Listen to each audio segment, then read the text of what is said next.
91 days away from the 2024 presidential election, and with each passing day, the political tensions seem to be increasing between the Harris and the Trump campaigns. While we are hearing a lot from the candidates, what are the voters thinking and what are they feeling? Well, I sought out 3 voters. I had never met any of them face to face before, no idea where they stood on the issues. And I asked each of them about the political climate in the United States and what is on their mind as we get closer to Election Day. What is the current state of politics in America? Divided. We are divided. Disappointing and scary. Some things are still working, thankfully, and some things need some attention. On Monday, within a couple of hours' time, I sat down with all 3 of these registered voters. It's the first time I had ever spent any time with them. I found them by putting out a call on my Facebook page, and they were the first 3 who responded. Bradley Smith lives in Sioux Falls and tells me American politics has become something it shouldn't have. We have a long way to go, but you need to learn to coexist and accept each other for our differences. Chuck Parsons says instead of evolving, the American political process has devolved, focusing on topics that seem to involve everything except governing.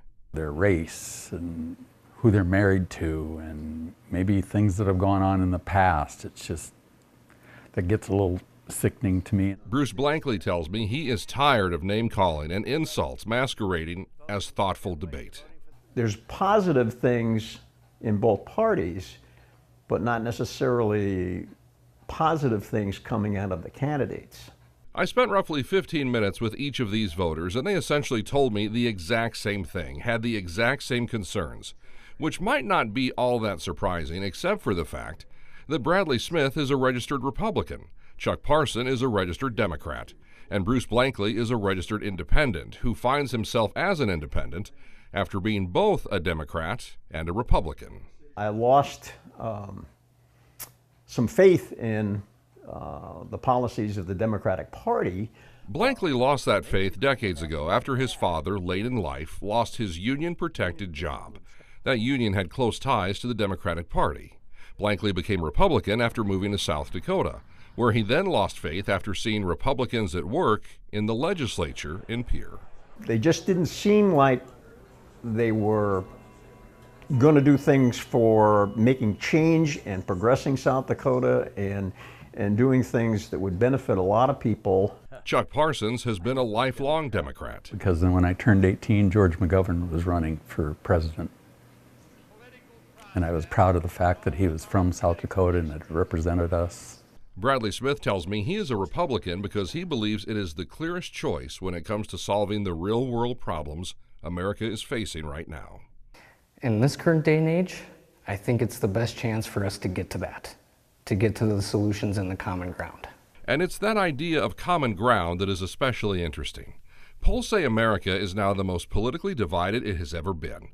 So why is that happening? All 3 of our voters have identified what they believe is the problem, that political candidates are focusing on personal insults against their opponents because it is easier and faster to try and make voters feel a certain way than it is to identify problems and then think of a solution. Again, these 3 voters of different backgrounds, different ages, different parties, all 3 use the exact same word in describing what political leaders and want-to-be leaders really need to be focusing on.